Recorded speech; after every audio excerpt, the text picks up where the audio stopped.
I hope आप सब ने XIR और CAGR के बारे में सुना होगा। अगर नहीं सुना है तो ये वीडियो आपके लिए है। XIRR किसी भी इन्वेस्टमेंट का एनुअलाइज रिटर्न फाइंड आउट करने के लिए होता है। तो लेट्स से SIP का एग्जांपल लेते हैं, जिसमें कि आप हर महीने कुछ न कुछ इन्वेस्टमेंट करते जाते हो। तो साल के आखिरी में अगर आप देखते हो, लेट्स से आपने 10,000 का इन्वेस्टमेंट किया साल भर में SIP के माध्यम से, और आपका साल के आखिरी में टोटल वैल्यू 12,000 है। तो ओवरऑल इसका रेट ऑफ रिटर्न जो है वो 20% हो गया। लेकिन अगर एनुअल रेट ऑफ रिटर्न देखा जाए तो वो 20% नहीं है, वो 20% से कुछ ज़्यादा होगा। क्यों? क्योंकि 10,000 आपने पूरा का पूरा साल के स्टार्ट में ही इन्वेस्ट नहीं किया था, आपने थोड़ा थोड़ा करके हर महीने इन्वेस्टमेंट किया। तो इस हिसाब से आपका जो पहले महीने जो भी आपने इन्वेस्टमेंट किया था वो उसका जो रेट ऑफ रिटर्न आया वो एनुअल है। बट सेकेंड मंथ में जो आपने इन्वेस्ट किया उसका 11 महीने का रेट ऑफ रिटर्न आएगा। सेम वे थर्ड महीने का आपने 10 महीने तक ही इन्वेस्ट किया, फोर्थ महीने का 9 मंथ्स तक ही इन्वेस्ट किया। तो इस तरीके से ये ओवरऑल XIR इसका annualise rate of return find out करने का एक माध्यम है। तो अगर मैथमेटिकल फार्मूला वाइज जाए तो XIRR जो फार्मूला है वो कुछ इस तरीके से रहेगा। Summation of I equal to 1 to n CI divided by 1 plus R to the power DI minus T0 divided by 365 equal to 0। जहाँ पे CI जो है cash flow at time I, ये पॉजिटिव हो सकता है या निगेटिव भी हो सकता है। DI date of ith cash flow, D0 date of first cash flow, R annualised rate of return and N total number of cash flows. यहाँ पे हम R को फाइंड आउट करने का ट्राई कर रहे हैं। तो इस तरीके से टोटल हमारा जो इसका आना चाहिए वो 0 होना चाहिए। So XIRR is a financial metric use to calculate the annualised rate of return, जो कि अभी मैंने आपको बताया।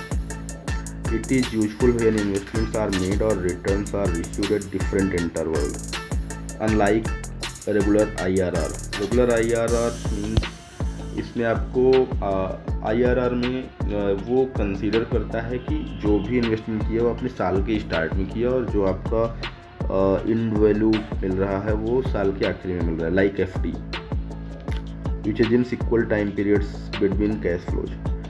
अभी XIR का एक एग्जाम्पल लेते हैं। लेट से आपने 10,000 इन्वेस्ट किया 1 जनवरी 2022 को, तो ये कैश आउटफ्लो हुआ, इसको हम निगेटिव कंसिडर करेंगे। फिर दिसंबर 31 2022 को आपको 4,000 रुपये मिले, तो ये पॉजिटिव है। 30 जून को आपको 3,000 मिले, और 30 सितंबर 2024 को आपको फाइनल 8,000 मिले। तो अगर देखा जाए तो अप्रॉक्स 1.5 ईयर्स में आपको 2.5 ईयर्स में आपको 8, 4, 12 और 3, 15,000 मिले। तो टोटल आपका जो 2.5 साल में इंक्रीमेंट हुआ वो 50% हुआ। अब देखिए XIR वर्क कैसे करता है, ये फार्मूला का यूज करके। इस फार्मूला में हम टाइम को भी कंसीडर करते हैं। सो आपका कैश फ्लो हुआ -10,000 +4 +3 +8, और XIR रिजल्ट यहाँ पे अराउंड 12 से 14% होगा, depending on the exact calculation.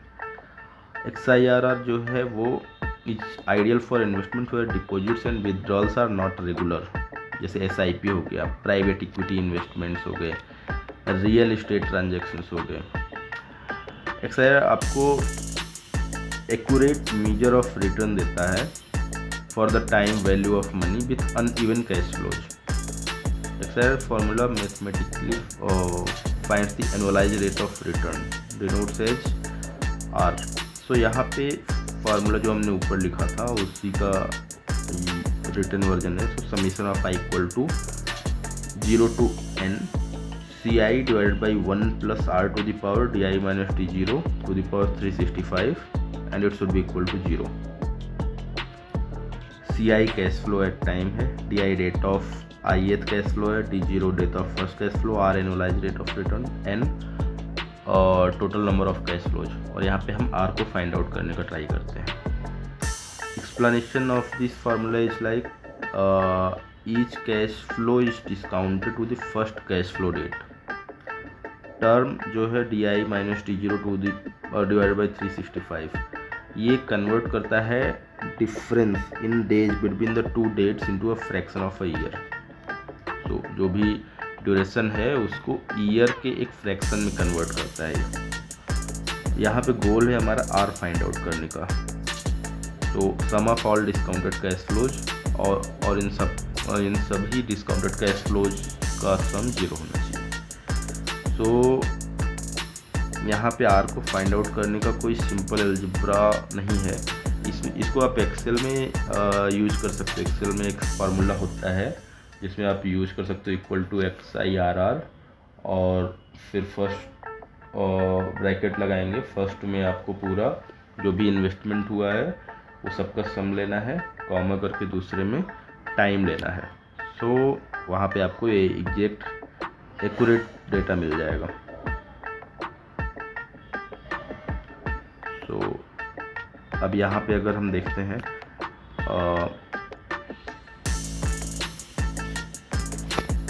यहाँ पे जो हमने इन्वेस्टमेंट किया था इसमें हमको 12 से 14% का रिटर्न दिखा रहा था XIRR रिजल्ट।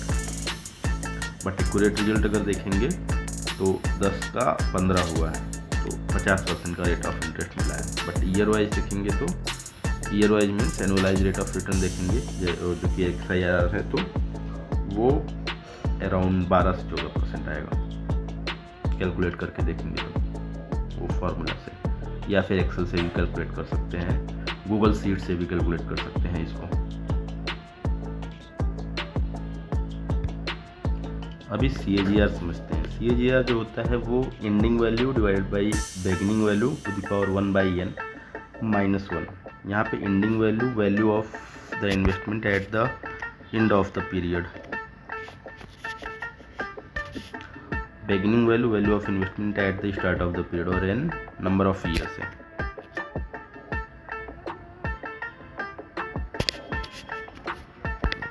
अब यहाँ पे समझते हैं CAGR क्या है। CAGR है कंपाउंड एनुअल ग्रोथ रेट। ये it is the rate at which an investment grows annually over a specific period assuming the profits are reinvested each year. It provides a smoothed growth rate by eliminating the effect of volatility over time। CAGR का formula अभी जो हमने देखा, ending value divided by beginning value to the power 1/n minus 1। यहाँ पे n number of years है, ending value जो end of the period में जो इन्वेस्टमेंट का वैल्यू है और बिगिनिंग वैल्यू जो हमने अमाउंट इन्वेस्ट किया। अभी सिंपल एक एग्जांपल लेते हैं। जैसे मान लीजिए हमने 10,000 किसी म्यूचुअल फंड में इन्वेस्ट किया और 3 साल में ये 15,000 इसका वैल्यू हो गया। तो यहाँ पे इसका CAGR वैल्यू जो होगा वो 15,000 divide by 10,000 to the power 1/3 minus 1। तो CAGR इसका आ रहा है कैलकुलेशन से 0.1447 जो कि अप्रॉक्स 14.47% है। CAGR 14.47 मीन्स दैट जो इन्वेस्टमेंट हुआ है वो एनुअली 14.47% से 4.47% के एवरेज एनुअल रेट से ग्रो किया है 3 साल में। जो ग्रोथ है वो हो सकता है हर साल अलग अलग ग्रोथ रहा हो, बट एवरेज ग्रोथ 14.47% रहा। CAGR हेल्पफुल है to compare investments over different time periods to measure growth consistently ignoring yearly fluctuations, और रियलिस्टिक आइडिया देता है how much your investment grows over time. ये basically mutual fund, stock investment या business revenue growth के time पे useful होता है। सो XIRR आपका जैसे अलग अलग रेगुलर इन्वेस्टमेंट नहीं है, इरेगुलर इन्वेस्टमेंट है। तो वहाँ पे XIR यूज होता है जो कि हमको देता है एग्जैक्ट कितना हमको एक रेट ऑफ रिटर्न कितना मिल रहा है उसको ईयर की फ्रैक्शन में कैलकुलेट करके, जैसे SIP वगैरह हो गया। CAGR थोड़ा सा डिफरेंट है। CAGR देता है आपको कि आपका ग्रोथ एनुअली कितना हो रहा है। तो दोनों का अपना अपना यूज है, अपना अपना बेनिफिट है। आई होप आपको समझ में आया होगा। In case of any doubt please comment करें। Thank you so much.